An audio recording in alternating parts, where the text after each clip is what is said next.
KJ. യേശുദാസിൻ്റെ നേതൃത്വത്തിലുള്ള ട്രസ്റ്റിൻ്റെ പ്രവർത്തനവും അദ്ദേഹത്തിൻ്റെ നേരിട്ടുള്ള ഇടപെടലുമാണ്.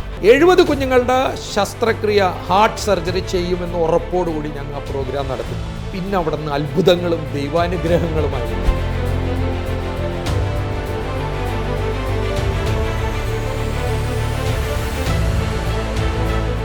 ആ ഹോട്ടലിലെ 2 വെയിറ്റേഴ്സ് 2000 രൂപ തന്നു. അവിടെ പാത്രം എടുത്ത് കൊടുക്കുന്ന, ഭക്ഷണം വിളമ്പുന്ന. ഞാൻ ആ ജോലിയെ കുറച്ച് കാണുമല്ല. ആ കുട്ടികൾ 2000 രൂപ തന്നപ്പോൾ ദാസേട്ടൻ റൂമിലിരുന്നൊരു കാര്യം പറഞ്ഞു, എടാ ഇത് നടക്കും. ഗൗരവമുള്ള കുറ്റപ്പെടുത്തലുകളുടെ, കൊള്ളയുടെ, അഴിമതിയുടെ കാര്യമാണല്ലോ ദാസേട്ടൻ പറയുന്നത്. കൊച്ചിക്കാരനായ ദാസേട്ടൻ മുഖത്ത് നോക്കി കാര്യം പറയുന്നത് കൊണ്ടാണ് അദ്ദേഹത്തിന് കുറേ പേര് വെറുപ്പുണ്ടാവുന്നത്. UDF ഗവൺമെൻറ് 10 കോടി രൂപ സംസാരശേഷിയില്ലാത്ത കുട്ടികൾക്ക് 10 കോടി രൂപ ശ്രുതി തരംഗത്തിൽ പാസ്സാക്കി. ആ പദ്ധതി പോലും LDF സർക്കാർ വന്നപ്പോൾ അട്ടിമറിയും. ഞങ്ങളൊന്നും ഒരു മീറ്റിങ്ങിൽ പോലും ഡോക്ടർ മുഹമ്മദ് നൗഷാദിനെ എന്നെ ഒന്നും ഒറ്റ പ്രാവശ്യം പോലും വിളിച്ചിട്ടില്ല. ഇതിനു വേണ്ടി വെള്ളം കോരി കഷ്ടപ്പെട്ട ഞങ്ങളെയൊന്നും വിളിച്ചിട്ടേ ഇല്ല LDF വന്നിട്ട്.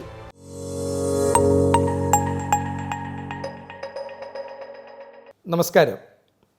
ഇന്ന് ഞാൻ പ്രധാനപ്പെട്ട ഒരു നല്ല കാര്യമാണ് നിങ്ങളോട് പറയാൻ പോകുന്നത്. ഒരു കേരള ചരിത്രത്തിൽ, അല്ലെങ്കിൽ വേണ ഇന്ത്യയുടെ ചരിത്രത്തിൽ തന്നെ ഒരു സംസ്ഥാനം ചെയ്ത ഒരു വളരെ കാരുണ്യമുള്ള, ഒരു കളങ്കവുമില്ലാണ്ട് ചെയ്ത ഒരു പരിപാടിയാണ് ശ്രുതി തരംഗം.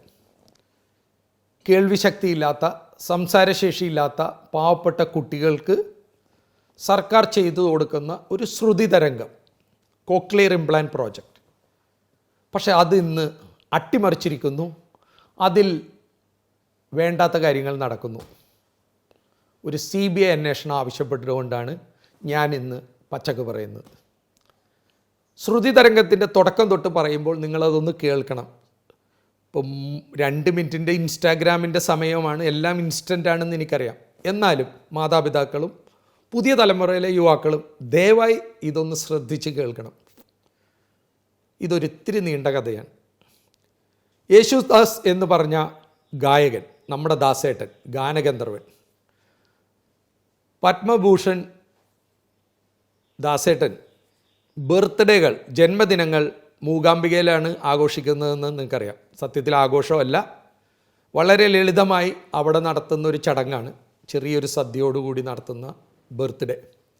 ദാസേട്ടൻ്റെ 70ാമത്തെ ബർത്ത്ഡേക്ക് ലയൺസിൻ്റെ കുറച്ച് ആൾക്കാർ, അതിൽ പ്രത്യേകിച്ചും ലയൺ റോയ് എന്നൊക്കെ പറയുന്ന റോയിയൊക്കെ വന്നിട്ട് പറഞ്ഞു, ദാസേട്ടൻ്റെ 70ാമത്തെ ബർത്ത്ഡേക്ക് നമുക്ക് എന്തെങ്കിലും ഒരു കാരുണ്യ പ്രവർത്തനം ചെയ്യണമെന്ന് പറഞ്ഞു.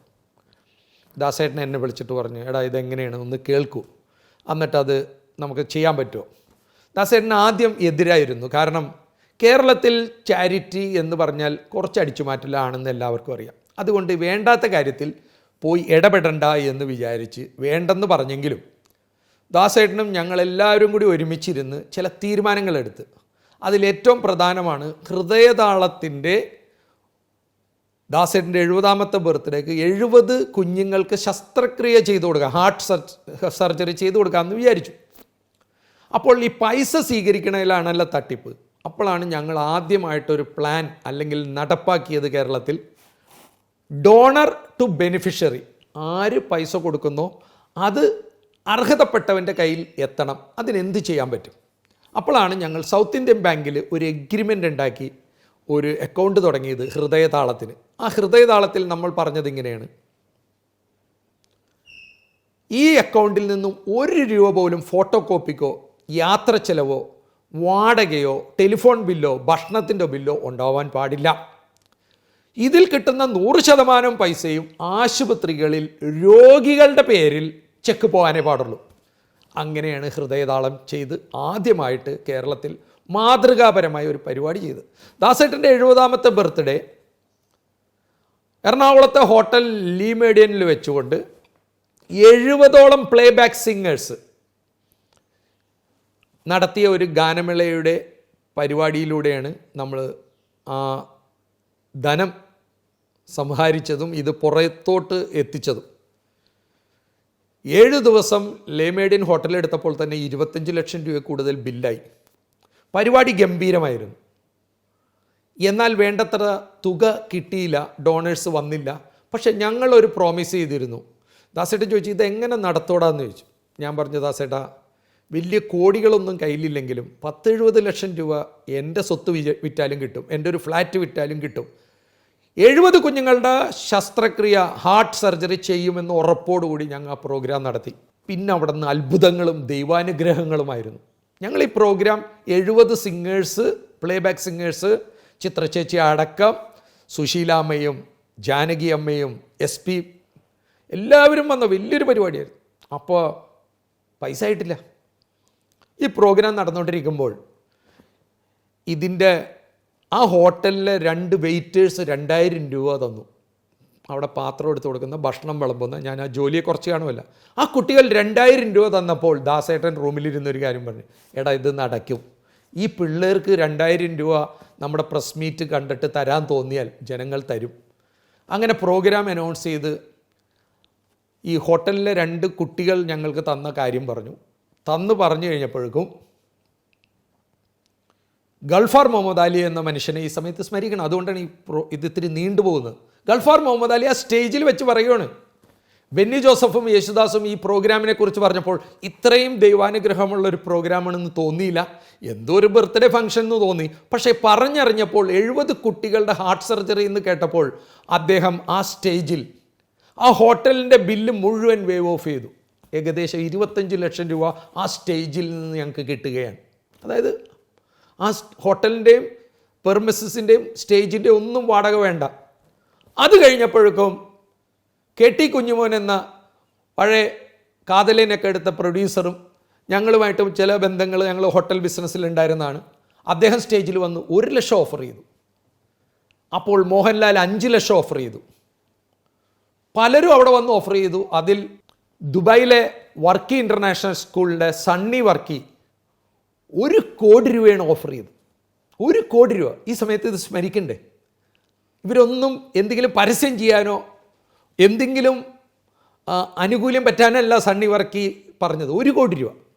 അപ്പം ഞങ്ങൾ പറഞ്ഞു 1 കോടി വേണ്ട, ഞങ്ങൾക്ക് ആവശ്യമുള്ളത് അപ്പപ്പ തന്നാൽ മതി എന്ന് പറഞ്ഞ് അങ്ങനെ ആവശ്യമുള്ളത് അപ്പപ്പ പുള്ളി 5ഉം 10ഒക്കെ ആയിട്ട് തന്നു. ക്രിസ്റ്റൽ നമ്പൂതിരി അദ്ദേഹവും അന്ന് 2-3 കുട്ടികളെ സ്പോൺസർ ചെയ്തിരുന്നു. അങ്ങനെ നിരവധി പേർ, ആരെങ്കിലും പേര് വിട്ടുപോയിട്ടുണ്ടെങ്കിൽ ക്ഷമിക്കണം. എന്നാൽ ഒരു മഹാനടൻ സ്റ്റേജിൽ വെച്ച് 10 ലക്ഷം രൂപ തരാമെന്നോ 10 കുട്ടികളുടെ സർജറി ചെയ്യാമെന്ന് പറഞ്ഞു. പക്ഷെ ഒന്നും തന്നില്ല. അതും പറയണമല്ലോ ഈ കൂട്ടത്തിൽ. ഇതൊക്കെ ഇതിൻ്റെ ഭാഗമാണ്. സാധാരണ 70 ശസ്ത്രക്രിയ പറഞ്ഞാൽ ഒരിക്കലും അത്ര എത്തിക്കാൻ പറ്റില്ല. പക്ഷെ ഞങ്ങൾ 333 ഹൃദയ ശസ്ത്രക്രിയ കുഞ്ഞുങ്ങൾക്ക് ചെയ്ത് 333 ഹാർട്ട് സർജറി, അതും 1 വർഷം കൊണ്ട്, എപ്പോഴെങ്കിലും അല്ല. അതായത് എല്ലാ ദിവസവും തന്നെ കേരളത്തിൻ്റെ വിവിധ ആശുപത്രികളിൽ ലിറ്റിൽ ഫ്ലവറും ലിസിയും ലേക്ക് ഷോറും ആസ്റ്റർ ഹോസ്പിറ്റലും അങ്ങനെ പല സ്ഥലത്ത് ഹാർട്ട് ഓപ്പറേഷൻ നടക്കുകയാണ്. ഈ ചാരിറ്റിയിൽ വളരെ പുണ്യപ്പെട്ട ഒരു കാര്യം നടന്ന് ഞങ്ങൾ എല്ലാ ആശുപത്രിക്കാരെയും ഡോക്ടറെയും വിളിച്ച് അപ്പോഴുണ്ടായ ആദ്യത്തെ സംഭവം, പല ഡോക്ടർമാരും അവർ ഓപ്പറേഷൻ ചെയ്യണതിൻ്റെ സർജറിയുടെ പൈസ വേണ്ടെന്ന് പറഞ്ഞതുകൊണ്ട് 60,000 രൂപ തൊട്ട് 1 ലക്ഷം രൂപ വരെ ഹാർട്ട് സർജറി ചെയ്യാൻ പറ്റിയത് അന്നത്തെ കാലത്ത് അതൊരു ബ്രേക്കിംഗ് ആയിരുന്നു. അതായത് 14 കൊല്ലം മുമ്പ്. അങ്ങനെ ഞങ്ങൾ 333 ഹാർട്ട് സർജറി ചെയ്ത് ഹൃദയതാളം അവസാനിച്ചിരിക്കുമ്പോൾ ഇനി ശ്രദ്ധിച്ച് കേൾക്കണം. ഒരു പാവപ്പെട്ട പാട്ടുകാരൻ, ചെമ്പക്കരയിലുള്ള ജെൻസൺ എന്ന് പറഞ്ഞ പാട്ടുകാരൻ, പള്ളിയിൽ പാടും, കല്യാണങ്ങൾക്ക് പാടും. ഇപ്പോൾ അദ്ദേഹം ദുബായിൽ പാടുന്നു. ജെൻസൺ എന്ന ഒരു സുഹൃത്ത്, എൻ്റെ സുഹൃത്ത് ബാലകൃഷ്ണൻ പറഞ്ഞിട്ട് ഇവിടെ വരുവാണ്. വന്നിട്ട് പറഞ്ഞു, എൻ്റെ 2 കുഞ്ഞുങ്ങളും സംസാരിക്കില്ല. അപ്പം ഞാൻ വിചാരിച്ചു അതിനെന്ത് ചെയ്യാൻ പറ്റും, നമുക്ക് ചെവി കേൾക്കാത്തതുകൊണ്ടാണ് സംസാരിക്കാത്തത്. അപ്പോൾ ഞാൻ വിചാരിച്ചു ഞാനെന്ത് ചെയ്യാൻ പറ്റും. ചേട്ടാ, കോക്ലിയർ ഇംപ്ലാന്റ് എന്ന് പറഞ്ഞൊരു മെഷീനുണ്ട്, അത് സർജറി ചെയ്താൽ 10 തൊട്ട് 14 ലക്ഷം രൂപ വരെയാണ് ചിലവ്. ഞാൻ കൂട്ടിയാൽ കൂടൂല. പക്ഷെ ഒരു മെഷീനുണ്ട്, സംസാരിക്കാത്ത കുട്ടികൾ സംസാരിക്കുമെന്ന് പറയുമ്പോൾ നമ്മുടെ യേശു ക്രിസ്തു കുരുടന് തുപ്പൽ തൊട്ട് കാണിച്ചപ്പോൾ കണ്ണ് കണ്ടതുപോലെ ചെവി കേൾക്കാത്തവന് കേൾപ്പിച്ച യേശു ക്രിസ്തുവിൻ്റെ ഒരു ചെറിയ ഇൻറ്റൻഷൻ എൻ്റെയിൽ സ്പാർക്ക് ചെയ്ത് ഞാൻ വെച്ചു ഇങ്ങനെയുണ്ട് സംഭവം. ആ 2 പെൺകുട്ടികളെ കണ്ടാൽ നമ്മൾ കരഞ്ഞു പോകും. അത്രയും സുന്ദരികളും മിടുക്കികളായ കുട്ടികൾ കമ്മ്യൂണിക്കേഷൻ ചെയ്യണ കൈ കൊണ്ടും ഇങ്ങനെയൊക്കെയാണ്. അത് സഹിക്കില്ല. 2 മിടുക്കികളായ കുട്ടികളായിട്ടാണ് വന്നത്. അപ്പോൾ ആ കുട്ടികളുടെ ഇത് കണ്ട് ഞാൻ വേഗം ദാസേട്ടനെടുത്ത് അന്ന് ദാസേട്ടൻ ഗോകുലം ഹോട്ടലിലാണ് താമസിക്കണം. അവിടെ കൊണ്ടുപോയി ദാസേട്ടൻ പറഞ്ഞു, എടാ ഇത് നമ്മളെങ്ങനെ ചെയ്യും, ഒരു ഓപ്പറേഷന് 14 ലക്ഷം അല്ലേ, നമ്മുടെ പരിപാടി കഴിഞ്ഞു, ഇത് നമുക്ക് ഇപ്പോൾ എടുക്കണ്ടെന്ന് പറഞ്ഞ് ഗോകുലത്തിൽ നിന്ന് ജെൻസൻ താഴേക്ക് ഇറങ്ങുമ്പോഴേക്കും അമയക്കുട്ടി വിജയുടെ മൂത്ത മോള് ദാസേട്ടൻ്റെ കൊച്ചുമോള് ഓടി വരുവാണ്. ദാസേട്ടനും അവിടെയൊക്കെയാണ് ഈ ദൈവത്തിൻ്റെ ഇടപെടലുകൾ എന്ന് പറയുന്നത്. ദാസേട്ടൻ വേഗം പറയുകയാണ്, എടാ എൻ്റെ കൊച്ചുമോളും ശബ്ദം കേട്ടില്ലെങ്കിൽ യേശുദാസ് ആരാണെന്നറിയോ, താടി വെച്ച് ജുബ്ബയിട്ട വലിയൊരാൾ, വലിയ പൊക്കം കൂടിയ ഒരാൾ, അതിൻ്റെ അപ്പുറം ഇല്ലല്ലോ. എൻ്റെ പാട്ട് കേൾക്കുമ്പോഴാണ് എന്നെ ആൾക്കാർ ഇഷ്ടപ്പെടുന്നത്, എൻ്റെ സൗന്ദര്യത്തെയോ എൻ്റെ താടിയോ എൻ്റെ വെള്ള ജുബയോ എൻ്റെ 6 അടി പൊക്കോ അതല്ല, എൻ്റെ പാട്ട് കേൾക്കുന്നത്. അപ്പം നമ്മൾ ഹൃദയതാളമല്ല ചെയ്യേണ്ടത്, ചെവിക്കല്ലേ ചെയ്യേണ്ടതെന്ന് പറഞ്ഞ് ഇവനെ തിരിച്ചു വിളിക്കും. ഞാൻ ഓടിച്ചെന്നപ്പോഴേക്കും ജെൻസൻ കുറച്ച് പുറപ്പെട്ട് കഴിഞ്ഞ് ജെൻസനെ വിളിച്ചു. ഞങ്ങൾ ആദ്യമായിട്ട് ഈ ജെൻസൻ്റെ ഓപ്പറേഷൻ ചെയ്യണം. അപ്പോൾ ബാലകൃഷ്ണൻ എന്ന് പറഞ്ഞ ആൾ കുറച്ച് പൈസ തന്നിരുന്നു, ജെൻസൻ കുറച്ച് പൈസ ഉണ്ട്, ഞങ്ങളുടെ കയ്യിലും ബാക്കിയിരുന്ന പൈസയും കൊണ്ടാണ് അത് ചെയ്തത്. ഡോക്ടർ മുഹമ്മദ് നൗഷാദ് അദ്ദേഹമാണ് ഇതിനാദ്യത്തെ സ്പാർക്ക് തരുന്നത്. അദ്ദേഹത്തെ പോയി കണ്ടു. അടൂരുള്ള ഒരു കർഷകനും അധ്യാപകനുമായ ഒരാളുടെ മകനാണ് ഡോക്ടർ മുഹമ്മദ് നൗഷാദ്. സ്മരിച്ചേ പറ്റുള്ളൂ. ആ കുടുംബത്തിൻ്റെ ആ കർഷകൻ്റെയൊക്കെ മനസ്സാണ് അവിടെ. ഈ ഡോക്ടർ എന്നോട് പറയുന്നത്, പിന്നെ ഇത് നമ്മൾ വിചാരിച്ചാൽ ഒരു 8 ലക്ഷം രൂപക്കൊക്കെ ഇത് തീർക്കാൻ പറ്റും. ഇവിടുത്തെ പല ഡോക്ടർമാർക്കും മരുന്നിൻ്റെ കാര്യത്തിലായാലും ഇത്തരം സ്റ്റെൻറ്റ് എക്യുപ്മെൻറ്റ്സ് കോക്ലിയറിനെ കുറിച്ചൊന്നും അധികം പറയാൻ പറ്റില്ല. കാരണം ഇതൊരു വലിയ മാഫിയാണ്, പറഞ്ഞാൽ അവർ ഒറ്റപ്പെട്ടു പോകും. എന്നാൽ ഡോക്ടറിൻ്റെ ഒരു ഹിൻഡിൽ നിന്ന് ഞങ്ങൾക്ക് കുറച്ച് പിടികിട്ടി. ദാസേട്ടനും നമ്മുടെ യേശുദാസും ഓസ്ട്രേലിയയിലുള്ള പല കമ്പനികളൊക്കെ ആയിട്ട് സംസാരിച്ചപ്പോൾ കോക്ലിയർ ഇംപ്ലാന്റ് എന്ന് പറഞ്ഞ, അല്ലെങ്കിൽ അമേരിക്കയുടെ ABC എന്ന് പറഞ്ഞ 2-3 കമ്പനികളുണ്ട്. ഈ കമ്പനിക്കാരൊക്കെ ഈ മെഷീൻ ഇവിടെ കൊടുക്കുന്നത് 5 ലക്ഷത്തിനും 6 ലക്ഷത്തിനും, മാക്സിമം നല്ലത് 7-7.5 ലക്ഷമാണെന്ന് ഞങ്ങൾക്ക് വിവരം കിട്ടി. അപ്പോൾ ഞങ്ങൾ വിചാരിച്ചു 7.5 ലക്ഷം രൂപക്ക് ഒരു മെഷീൻ കിട്ടിയാൽ ഡോക്ടർക്ക് ഒരു 1 ലക്ഷം, പിന്നെ എങ്ങനെയാണ് ഈ 14 തന്നെ. അങ്ങനെ ഡോക്ടർ മുഹമ്മദ് നൗഷാദുമായിട്ടിരുന്ന് ഞങ്ങൾ ഈ കുട്ടിയുടെ ആദ്യത്തെ ഒരു 9 രൂപ 10 രൂപ മേലെ അത് തീർത്തു കഴിഞ്ഞപ്പോഴേക്കും ദാസേട്ടൻ്റെ ദിവ്യകാരുണ്യ ട്രസ്റ്റ് വഴി ഞങ്ങൾ 14ഓളം കോക്ലിയർ ഇംപ്ലാന്റ് ചെയ്തു. ഈ 14 കോക്ലിയർ ഇംപ്ലാന്റ് ചെയ്ത് കഴിഞ്ഞപ്പോഴേക്കും ദിവ്യകാരുണ്യ ട്രസ്റ്റിൻ്റെ പൈസ ഒരുവിധം തീർന്നു. ദിവ്യകാരുണ്യ ട്രസ്റ്റിൻ്റെ പണം തീർന്നു കഴിഞ്ഞപ്പോഴേക്കും ഞങ്ങൾ ഇങ്ങനെ ഇരിക്കുകയാണ്, എന്ത് ചെയ്യും. ഒരു ദിവസം ചേർത്തലയിൽ വെച്ച് തോമസ് ഐസക് എന്ന ഫൈനാൻസ് മിനിസ്റ്ററെ കണ്ടു.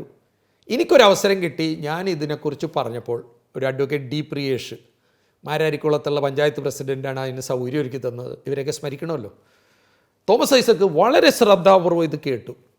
അദ്ദേഹം 2 കോടി രൂപ നിയമസഭയിൽ ശ്രുതി തരംഗത്തിന് പാസ്സാക്കി. പക്ഷേ ആ സമയത്തെ ഇലക്ഷനിൽ VS അച്യുതാനന്ദൻ തോൽക്കുകയും ഉമ്മൻചാണ്ടി സർക്കാർ വരികയും ചെയ്തു. സാധാരണ ഒരു സർക്കാർ ഏറ്റെടുത്ത പദ്ധതി തുടർ വരുന്ന സർക്കാർ ഏറ്റെടുക്കില്ല. പക്ഷേ ശ്രുതി തരംഗം ഉമ്മൻചാണ്ടി അത് ഏറ്റെടുക്കുകയും ഞങ്ങൾക്കൊരവസരം കിട്ടിയപ്പോൾ മന്ത്രി MK മുനീർ, ശരിക്കും അദ്ദേഹമായിരുന്നു ഇതിൻ്റെ സ്റ്റിയറിങ് പിടിച്ചത്. ഈ ശ്രുതി തരംഗം ഇത്രയും ഭംഗിയാക്കി ഇതിൻ്റെ അകത്തോട്ട് ആഴ്ന്നിറങ്ങി ബന്ധപ്പെട്ടവരെയൊക്കെ കൂട്ടിയോജിപ്പിക്കാൻ എന്നോടും ദാസേട്ടനോടൊപ്പം മുൻപിൽ ഒരു സ്റ്റിയറിങ് പിടിച്ചത്, ക്യാപ്റ്റനായിട്ട് നിന്നത് നമ്മുടെ ബഹുമാനപ്പെട്ട പൊതുമരാമത്ത് മന്ത്രിയും സാമൂഹ്യ നീതി വകുപ്പ് മന്ത്രിയുമായിരുന്ന MK മുനീറാണ്. അദ്ദേഹത്തെയും സ്മരിക്കുന്നു. നിങ്ങളുടെയൊക്കെ പേര് വിട്ടുപോയാൽ അത് മഹാപാതകമായിരിക്കും. MK മുനീറും എല്ലാവരും കൂടി ഇരുന്നപ്പോൾ ഞങ്ങൾ എല്ലാ കോക്ലിയർ ഇംപ്ലാന്റ് സർജറി ചെയ്യുന്ന ഡോക്ടർമാരെയും എറണാകുളത്തെ ഒരു ഹോട്ടലിൽ വിളിച്ചു വരുത്തുകയും ഇവർക്കൊക്കെ ഉച്ചയ്ക്ക് ഭക്ഷണം കൊടുത്തിട്ടാണ് ഞങ്ങൾ ചർച്ച ചെയ്തത്. കാരണം ചർച്ച കഴിഞ്ഞാൽ ഭക്ഷണം കഴിക്കില്ലെന്ന് ദാസേട്ടൻ പറഞ്ഞു. കാരണം അത്രയും ഗൗരവമുള്ള കുറ്റപ്പെടുത്തലുകളുടെ, കൊള്ളയുടെ, അഴിമതിയുടെ കാര്യമാണല്ലോ ദാസേട്ടൻ പറയുന്നത്.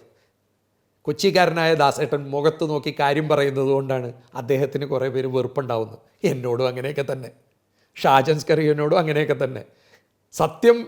നഗ്ന സത്യങ്ങൾ ഇവിടെ നടക്കുന്ന കാര്യങ്ങൾ പച്ചക്ക് വിളിച്ചു പറയുമ്പോൾ ആൾക്കാർക്ക് ദേഷ്യം വരും. അങ്ങനെ ഞങ്ങൾ ഭക്ഷണം കൊടുത്തതിന് ശേഷം ഡോക്ടർമാരെ വിളിച്ചു. കോഴിക്കോടത്തെ പ്രശസ്തനായ ENT സർജൻ ഡോക്ടർ മനോജ്, എറണാകുളത്തെ doctor Muhammad Naushad ENT clinic Chelikkavattam, doctor Dominic medical trust, doctor John Panicker, ഈയിടക്ക് മരുന്ന് കമ്പനിയെ കുറിച്ചൊരു ബോംബിട്ട doctor John Panicker, doctor Namboothiri Kozhikode medical college, അങ്ങനെ എല്ലാ കോക്ലിയർ ഡോക്ടർമാരെയും വിളിച്ചു വരുത്തി ഞങ്ങളൊരു ചർച്ച ചെയ്തിട്ട് പറഞ്ഞു, നമുക്ക് ഈ 10, 12, 14, 9 ഒന്ന് കുറയ്ക്കണ്ടേ എന്ന് ചോദിച്ചു. ഇവരെല്ലാം ചർച്ച ചെയ്ത് ഞങ്ങൾ ആ വേദിയിൽ 7 ലക്ഷം രൂപയ്ക്ക് ഒരു കോക്ലിയർ ഇംപ്ലാന്റ് ചെയ്യാനായി. 7 ലക്ഷം രൂപ 1-2 ഇങ്ങനെ ചെയ്തു. അപ്പോൾ ഈ ശ്രുതി തരംഗത്തിൻ്റെ കോക്ലിയർ ഇംപ്ലാന്റിൻ്റെ ഏറ്റവും വലിയ കുഴപ്പം എന്താണെന്ന് വെച്ചാൽ, ഈ സംസാരശേഷിയില്ലാത്ത, കേൾവിശക്തിയില്ലാത്ത ബബ്ബ എന്ന് പറയുന്ന ഈ പാവം പിഞ്ചു കുട്ടികൾ, കൂടുതലും പാവപ്പെട്ടവരുടെ വീട്ടിലെ ഓട്ടോറിക്ഷ തൊഴിലാളിയും പെയിൻറ്റിങ് തൊഴിലാളിയും നിത്യജീവിതം അന്നന്നേ തപ്പം കഴിച്ചു പോകുന്ന സാധാരണക്കാരൻ്റെ മക്കൾക്കാണ് ഇത് വന്നത്. അതുകൊണ്ട് തന്നെ ഇതാരും ശ്രദ്ധിക്കാറുമില്ല. പക്ഷെ ഞങ്ങളത് ഏറ്റെടുത്തപ്പോൾ 7 ലക്ഷമായപ്പോഴേക്കും ആൾക്കാർക്ക് റീച്ചബിളായി, കയ്യെത്തുന്ന ദൂരത്തായി. കാരണം ഒരു മകന് അസുഖം വന്നെന്ന് പറഞ്ഞ് 15 ലക്ഷം 20 ലക്ഷം എന്ന് പറഞ്ഞ് നമ്മളത് ഉപേക്ഷിക്കും. കാരണം നമ്മൾ അവിടെ എത്തില്ല, ഇന്നത്തെ സാമ്പത്തിക സ്ഥിതിക്ക് അവിടെ എത്തില്ല. പക്ഷേ 7 ലക്ഷം എന്ന് പറഞ്ഞപ്പോഴേക്കും പല വീട്ടുകാരും പല സ്ത്രീകളും ബാംഗ്ലൂരിൽ നിന്നൊക്കെ വിളിച്ച് സ്പോൺസർഷിപ്പ് തുടങ്ങി. അതും നേരിട്ടാണ് എല്ലാം, പേഷ്യൻറ്റും ഇതും. അല്ലാണ്ട് ഞങ്ങൾക്ക് 10 രൂപയുടെ കളക്ഷനില്ല, ഡൊണേഷനില്ല, സംഭാവനയില്ല, പിരിവില്ല. ഇത് ചെയ്തു വന്നപ്പോഴും നമ്മൾ തളരുകയാണ്. കാരണം അപ്പോഴും 7 ലക്ഷം രൂപ വരുന്നുണ്ട്. മുനീർ സാഹിബും നമ്മുടെ ബഹുമാന്യനായ നമ്മളെയൊക്കെ വിട്ടുപിരിഞ്ഞ ഉത്തമനിൽ ഉത്തമനായ ഉമ്മൻചാണ്ടി സാറ് വളരെ ശ്രദ്ധാപൂർവം 2 മണിക്കൂറാണ് എന്നെയും ദാസേട്ടനെയും മുനീറിനെ ഇത് കേട്ടത്. UDF ഗവൺമെൻറ് 10 കോടി രൂപ സംസാരശേഷിയില്ലാത്ത കുട്ടികൾക്ക് 10 കോടി രൂപ ശ്രുതി തരംഗത്തിൽ പാസ്സാക്കി. അപ്പം വന്നടാ നമ്മുടെ കുറേ IAS ഉദ്യോഗസ്ഥരും ചീഫ് സെക്രട്ടറി പോലെയുള്ള വലിയ വലിയ IAS ഉദ്യോഗസ്ഥർ ഒരു മന്ത്രിസഭാ യോഗം വിളിച്ചു. കേരള ചരിത്രത്തിൽ ആദ്യമായിട്ടാണ് കാലത്ത് 7 മണിക്ക് ഒരു മന്ത്രിസഭാ യോഗം വിളിക്കണത്. ദാസേട്ടന് 9:30 മണിക്ക് തിരുവനന്തപുരത്ത് നിന്ന് ദുബായ് ഫ്ലൈറ്റ്. അപ്പോൾ ദാസേട്ടനുമായിട്ടൊരു മീറ്റിംഗ് വെക്കണമെന്ന് പറഞ്ഞു. ദാസേട്ടനായിരുന്നു ശ്രുതി തരംഗത്തിൻ്റെ ബ്രാൻഡ് അംബാസഡർ. അപ്പോൾ ദാസേട്ടൻ പറഞ്ഞു, ഞാൻ നാളെ 9:30 പോവും, നിങ്ങൾ കാലത്താണെങ്കിൽ നമുക്ക് 7 മണിക്ക് ഒരു മന്ത്രിസഭാ യോഗം തിരുവനന്തപുരം സെക്രട്ടേറിയറ്റിൽ നടത്തുകയാണ്. ഈ ഉള്ളവനും ഡോക്ടർ മുഹമ്മദ് നൗഷാദും ലയൺസിൻ്റെ റോയിയും ഒരു 9 ഡോക്ടർമാരും 12 മന്ത്രിമാരും അറ്റൻഡ് ചെയ്ത ഒരു ഇത്. അതിലന്ന് 7 മണിക്ക് വെച്ചതിൽ 7:10 നമ്മുടെ ഫൈനാൻസ് മിനിസ്റ്റർ കെ മാണി ഓടി വന്നിട്ട്, ദാസേട്ടാ ഞാൻ 10 മിനിറ്റ് ലേറ്റ്, കുഴപ്പമില്ല ഇരിക്കുന്നു പറഞ്ഞു. ആ ചർച്ചയിൽ കുറച്ച് IAS ഉദ്യോഗസ്ഥരെ എനിക്ക് നിന്നിട്ട് പറയുന്നു, ശ്രുതി തരംഗം കോക്ലിയർ ഇംപ്ലാന്റ് ഒന്നും നടക്കില്ല, പബ്ലിക് മണി വേസ്റ്റാണ്, ഖജനാവിൽ നിന്ന് പൈസ പോവുകയുള്ളൂ. അതിലൊരു പ്രമുഖനായ ഒരു സീനിയർ IAS ഉദ്യോഗസ്ഥൻ എൻ്റെ മുഖത്ത് നോക്കിയിട്ട് പറഞ്ഞു, ഇങ്ങനെ ഓരോ സാധനമൊക്കെ ഇങ്ങനെ കൊണ്ടുവരും, ഇതൊന്നും നടക്കില്ല, ഇത് കർണാടകയിലും ആന്ധ്രയിലും തമിഴ്നാട്ടിലും ഡൽഹിയിലും ഒക്കെ ഇത് പൊളിഞ്ഞു പോയ പരിപാടിയാണെന്ന് പറഞ്ഞു. പക്ഷേ ഞങ്ങളവിടെ ചെല്ലുന്നതിന് മുമ്പ് ഇത് പഠിച്ചിരുന്നു. എന്തുകൊണ്ടാണ് പൊളിഞ്ഞു പോയത്? ഈ കോക്ലിയർ ഇംപ്ലാന്റ് പദ്ധതി എന്തുകൊണ്ടാണ് പൊളിഞ്ഞു പോയതെന്നാണ് ഞങ്ങൾ അന്വേഷിച്ചിട്ട് അവിടെ ചെന്ന്. ദാസേട്ടൻ കുറച്ച് ദേഷ്യത്തിൽ തന്നെ IAS ഉദ്യോഗസ്ഥരോടൊക്കെ പറഞ്ഞു, അവിടെ ഇരിക്കും, ഞങ്ങൾ പറയണമെന്ന് കേൾക്കുക. ഞങ്ങൾ 14 ചെയ്തല്ല, ആ കുട്ടികൾ ഇപ്പോൾ ദൈവനാമം വിളിക്കേണ്ട അച്ഛൻ അമ്മ എന്ന് അവർ വിളിക്കുന്നുണ്ട്. അതുപോലെ പക്ഷേ അന്വേഷിച്ചപ്പോൾ എന്താണെന്ന് മനസ്സിലായ, തമിഴ്നാട്ടിലും ഡൽഹിയിലും പല സംസ്ഥാനത്തും ഇതേപോലെ കുറേ IAS ഉദ്യോഗസ്ഥരുണ്ട്. അവിടെയും പുട്ടടിച്ച് കമ്മീഷൻ അടിച്ചിട്ട് തല്ലിപ്പൊളി ചൈനയുടെയും കൊറിയയുടെയും മിഷ്യൻ കോക്ലിയർ ഇംപ്ലാന്റ് ചെവി തലച്ചോറ് തലയോട്ടി ഇങ്ങനെ പൊളിച്ചിട്ടാണ് ഈ കോക്ലിയർ, ചെവി മുറിച്ച് പൊളിച്ച് തലയോട്ടി ചിരണ്ടിയിട്ടാണ് ഈ കോക്ലിയർ ഇംപ്ലാന്റ്. ഈ സർജറി ഭയങ്കര കൃത്യമായി ചെയ്യേണ്ടതാണ്. അതിൻ്റെ അകത്ത് വെച്ചേക്കുന്ന മിഷ്യൻ ഈ വെല്ലാർവടം പള്ളിയിൽ പെരുന്നാളിന് കിട്ടുന്ന പോലത്തെ അമ്പലപ്പറമ്പിൽ കിട്ടുന്ന സാധനം വെച്ചുകൊണ്ടാണ് ഇത് പൊളിഞ്ഞെന്ന് ഞങ്ങൾക്ക് കിട്ടി. അഴിമതിയാണല്ലോ നമ്മുടെ ജനാധിപത്യത്തിൻ്റെ വില്ലൻ, നാടിൻ്റെ ശാപം. പക്ഷെ ഞങ്ങൾ പറഞ്ഞു, അമേരിക്കയുടെ ABയും ഓസ്ട്രേലിയൻ കമ്പനിയുടെ കോക്ലിയറും വെച്ചാൽ അവർ 99 വർഷമാണ് ഗ്യാരണ്ടി തന്നത്. മറ്റേ കൊറിയൻ കമ്പനി അങ്ങനെയല്ല. എറണാകുളത്തൊരു ഡോക്ടറെ, നമ്മുടെ രാജമാണിക്യത്തിൻ്റെ ഭാര്യയുടെ പേര് ഞാൻ പറഞ്ഞു, IPS ഉദ്യോഗസ്ഥ, അവരെന്നെ വിളിപ്പിച്ചിട്ട് ഒരു ദിവസം പറഞ്ഞു, താങ്കൾ ഒരു ഡോക്ടറെ ഭീഷണിപ്പെടുത്തിയില്ല. ഞാൻ പറഞ്ഞു താനൊരു ഡോക്ടറല്ലെന്ന് പറഞ്ഞു, തനിക്ക് വേറെ വല്ല പണിക്ക് പോയിക്കൂടെ എന്ന് ചോദിച്ചു. എന്താണെന്നറിയോ, ഒരു പാവപ്പെട്ട അമ്പലത്തിലെ പൂജാരിയുടെ മകളെ, കൊച്ചുമോളെ ഒരു തല്ലിപ്പൊളി മിഷ്യൻ വെച്ചിട്ട് ചെവിയാക്കാണ്ട് ആ കൊച്ചിക്ക് 12 വയസ്സായിപ്പോയി, നിശാന്തിനി. എന്നെ വിളിച്ചിട്ട് പറയുന്നു, താൻ എങ്ങനെ ഡോക്ടറെ ഭീഷണിപ്പെടുത്തുന്നത്? ഞാൻ പറഞ്ഞു, ഭീഷണിയല്ല, വർത്താനമാണ് പറഞ്ഞു. പക്ഷേ അവസാനം നിശാന്തിനി അടക്കം രാജമാണിക്യം ഇടപെട്ട് ആ ഡോക്ടറെ കൊണ്ട് വീണ്ടും ഓപ്പറേഷൻ ചെയ്ത് ആ കൊച്ചിനെ സംസാരശേഷി കൊടുത്തു, ഫ്രീ ആയിട്ട് ചെയ്യിപ്പിച്ചു. കാരണം മിഷ്യനിലെ കള്ളത്തരം. ഇനി വരുന്ന വിഷയം പറയാം. ഞങ്ങൾ ഏകദേശം 685 കോക്ലിയർ ഇംപ്ലാന്റ് ചെയ്തു. അപ്പോൾ അതിൻ്റെ ലിസ്റ്റിലുണ്ട്, എൻ്റെ പേരൊക്കെ ഉണ്ട്. ഞാൻ അതിൻ്റെ അകത്ത് ഗവർണർ അപ്പോയിൻറ്റഡ് എക്സിക്യൂട്ടീവ് മെമ്പറാണ്. ഒരു ചായ പോലും കുടിക്കാതെ യാത്രാ ചെലവൊക്കെ വേണമെങ്കിൽ എനിക്ക് എഴുതിയെടുക്കാം, ഞാൻ എല്ലാ മീറ്റിങ്ങിലും പോകുമായിരുന്നു. 685 കോക്ലിയർ ഇംപ്ലാന്റ് ശ്രുതി രംഗത്തിൽ സക്സസ് ആയി ചെയ്തു. അതിൽ 300ാമത്തെ സർജറിയുടെ സമയത്ത് പഴയ നിയമസഭാ ഹാളിൽ എല്ലാ മന്ത്രിമാരും ഇരിക്കുമ്പോൾ ഈ ഓപ്പറേഷൻ കഴിഞ്ഞ കുട്ടികളെ കൊണ്ടുവന്നപ്പോൾ ഒരു പാട്ട് അതുങ്ങൾ പാടി. അവിടെ ദൈവനാമം പാടുവാനായില്ലെങ്കിൽ നാവിനിക്കെന്തിന് നാഥ, ദൈവകീർത്തനങ്ങൾ കേൾക്കുവാനായില്ലെങ്കിൽ കാതിനിക്കെന്തിന് നാഥ എന്നുള്ള പാട്ട് പാടുമ്പോൾ ആ ഹാള് ലിറ്ററലി എല്ലാവരും കരയുകയായിരുന്നു. ആ കുഞ്ഞുമക്കൾ പാടുമ്പോൾ ആ കുഞ്ഞുമക്കൾ വന്ന് എന്നെയൊക്കെ കെട്ടിപ്പിടിക്കുമ്പോൾ എൻ്റെ ഈ 66 വയസ്സിൽ പൊതുജീവിതത്തിൽ എനിക്കും ഗാനഗന്ധർവനും യേശുദാസനും നമ്മുടെ ദാസേട്ടനും MK മുനീറിനും ഇതിൽ ഇടപെട്ട ഉമ്മൻചാണ്ടിക്കും എല്ലാവർക്കും ഞങ്ങൾക്ക് കിട്ടിയ ആ ബ്ലെസ്സിങ് ഉണ്ടല്ല, ഈ നിമിഷം ഇവിടെ ഇരുന്ന് ചത്തുപോയാലും ഇവിടെ ഈ നിമിഷം മരിച്ചു വീണാലും ആ 300 കുട്ടികൾ ഞങ്ങളെ കെട്ടിപ്പിടിച്ച് കരയുകയും സംസാരിക്കുകയൊക്കെ ചെയ്ത് ഞങ്ങൾക്ക് മറക്കാൻ പറ്റില്ല. എൻ്റെ ജീവിതത്തിൽ ഏറ്റവും വലിയ പത്മഭൂഷണിനും പത്മശ്രീക്കൊക്കെ അപ്പുറമാണ് ഈ സാധനം. പക്ഷേ ആ പദ്ധതി പോലും LDF സർക്കാർ വന്നപ്പോൾ കുറച്ചൊക്കെ ചെയ്തെങ്കിലും അട്ടിമറിയും. ഞങ്ങളൊന്നും ഒരു മീറ്റിങ്ങിൽ പോലും ഡോക്ടർ മുഹമ്മദ് നൗഷാദിനെ എന്നെ ഒന്നും ഒറ്റ പ്രാവശ്യം പോലും വിളിച്ചിട്ടില്ല. ഇതിനു വേണ്ടി വെള്ളം കോരി കഷ്ടപ്പെട്ട് ഞങ്ങളെയൊന്നും വിളിച്ചിട്ടേ ഇല്ല. LDF വന്നിട്ട് വിളിക്കാൻ വേണ്ട, നടന്നാൽ മതി എന്ന് വിചാരിച്ചു. ഇപ്പോൾ ഞാൻ അറിഞ്ഞത് പല CSR ഫണ്ടും അവിടെ വരുന്നുണ്ട്. ബഹുമാന്യനായ ഒരു വ്യവസായി 15 കോടി കൊടുത്തെന്നാണ് ഗൂഗിളിൽ കിടക്കണം. പക്ഷേ ഈ പൈസ എങ്ങനെ ചിലവാക്കി, എവിടെ ചെന്നു, കോക്ലിയർ ഇംപ്ലാന്റിൻ്റെ സെലക്ഷൻ, ഈ കമ്പനി സെലക്ഷൻ എങ്ങനെയാണ് ഒന്നും ഇപ്പം അറിയില്ല.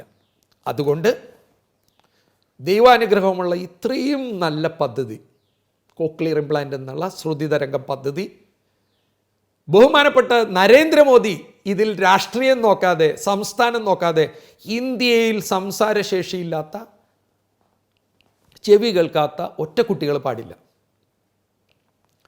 അതിന് അന്നും MK മുനീർ ഒരു കാര്യം കൂടി ചെയ്തിട്ടാണ്. 3 വയസ്സിന് മുമ്പ് വേണം ഈ ഓപ്പറേഷൻ ചെയ്യാൻ.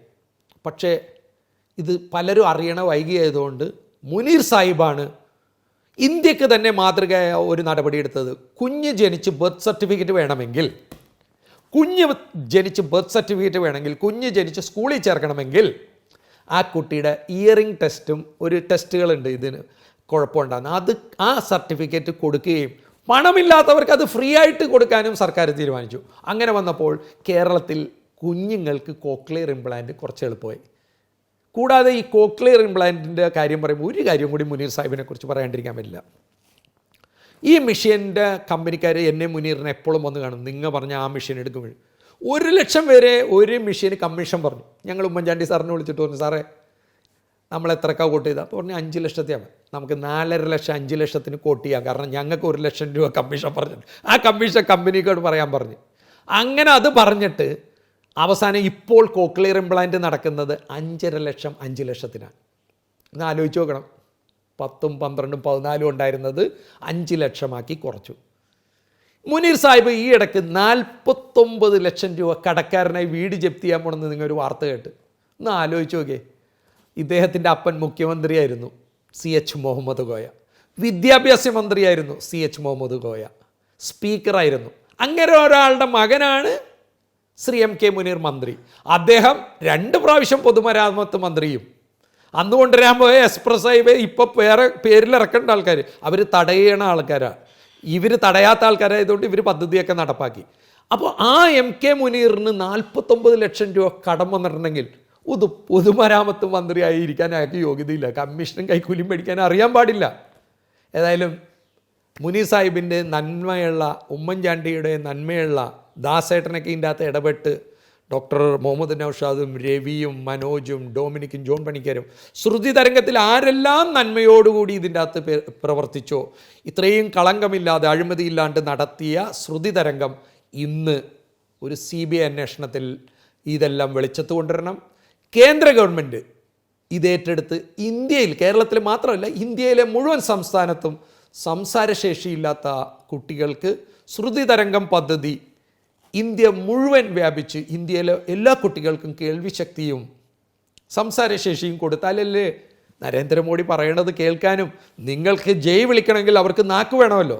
ജയ് ജയ് നരേന്ദ്രമോദി, ജയ് ജയ് പിണറായി, ജയ് ജയ് VD സതീശ എന്നൊക്കെ വിളിക്കണമെങ്കിൽ, ജയ് ജയ് രാഹുൽ ഗാന്ധി എന്നൊക്കെ വിളിക്കണമെങ്കിൽ, ഏത് നേതാവിനെ വിളിക്കണമെങ്കിലും അവർക്ക് നാക്ക് വേണമല്ലോ. നിങ്ങൾ പറയണ അവർക്ക് കേൾക്കുകയും വേണമല്ലോ. അതുകൊണ്ട് ബഹുമാനപ്പെട്ട നരേന്ദ്രമോദി ഈ കോക്ലിയർ ഇംപ്ലാന്റ് പ്രോജക്റ്റ് നാഷണൽ വൈഡായിട്ട്, നേഷൻ മുഴുവൻ സംസാരശേഷിയില്ലാത്ത 3 വയസ്സിന് മുമ്പ് ജനിക്കുന്ന കുട്ടികളെ ടെസ്റ്റ് ചെയ്ത് അവർക്ക് കേൾവിശക്തിയും സംസാരശേഷിയും കൊടുക്കണമെന്ന് താഴ്മയെ അപേക്ഷിക്കുന്നു. അതിനോടൊപ്പം കേരളത്തിൽ നടക്കുന്ന ഈ ശ്രുതി തരംഗത്തിൽ നടക്കുന്ന അഴിമതികളും തട്ടിപ്പുകളും, ഞങ്ങളെയൊക്കെ എന്താണ് അതിൻ്റെ അകത്തൊന്നും വിളിക്കാത്തത്? ഞങ്ങളൊക്കെ അതിൻ്റെ അകത്ത് എക്സിക്യൂട്ടീവ് കമ്മിറ്റി ഉണ്ടല്ലോ. ഒരൊറ്റ മീറ്റിങ്ങിൽ LDF വന്നതിന് ശേഷം വിളിച്ചിട്ടില്ല. പറയാൻ ഇനിയും ഒത്തിരിയുണ്ട്. ഇപ്പോൾ തന്നെ കുറച്ച് കൂടുതലായി. ശ്രുതി തരംഗത്തെക്കുറിച്ച് ഗൂഗിളിൽ കയറി നിങ്ങൾ പഠിക്കുക. കോക്ലിയർ ഇംപ്ലാന്റിനെ കുറിച്ച് പഠിക്കുക. MK മുനീറും ദാസേട്ടനും നമ്മുടെ ഉമ്മൻചാണ്ടിയൊക്കെ ഇതിനു വേണ്ടി ചെയ്ത പണികൾ, ഇതിനുവേണ്ടി നിന്ന നല്ലവരായ ഡോക്ടർ എല്ലാവരെയും സ്മരിച്ചുകൊണ്ട് ഞാൻ പറയുകയാണ്, കാരുണ്യപ്രവൃത്തി കരുണയോടുകൂടി അഴിമതി ഇല്ലാണ്ട് ചെയ്യാൻ എല്ലാവർക്കും സാധിക്കും. അതിന് ചില നിയന്ത്രണങ്ങളും ചില നിയമങ്ങളും ഒക്കെ കൊണ്ടുവന്നാൽ മതി, നീതിയോടെ നടപ്പാക്കാൻ പറ്റും. പക്ഷേ രാഷ്ട്രീയം ഒരു തൊഴിലാക്കി, വ്യവസായമാക്കി, എല്ലാത്തിൽ നിന്നും, ചവപ്പെട്ടിയിൽ നിന്ന് വയനാട് ഒരു ശവം അടക്കാൻ പോലും 75,000 80,000 എടുത്തെന്ന് പറയുമ്പോൾ ഞാൻ ആരോടാണ് ഇതൊക്കെ പറയണത്? ഇനിയെങ്കിലും അഴിമതിയില്ലാത്ത, അക്രമങ്ങളില്ലാത്ത, സത്യസന്ധതയും നീതിമാനും മനുഷ്യത്വവും മര്യാദയുള്ളവരെ തിരഞ്ഞെടുക്കുകയും നല്ലൊരു കേരളവും നല്ലൊരു ജനാധിപത്യവും വരട്ടെ. ശ്രുതി തരംഗം എല്ലാവർക്കും ശബ്ദം കൊടുക്കുന്ന, ഇന്ത്യയിലെ സകല മക്കൾക്കും കേൾവിയും സംസാരശേഷിയും കൊടുക്കുന്ന ഈ പദ്ധതി ഇന്ത്യ മുഴുവൻ നടപ്പാക്കണമെന്ന് താഴ്മയെ അപേക്ഷിച്ചുകൊണ്ട് നിർത്തുന്നു. നന്ദി, നമസ്കാരം.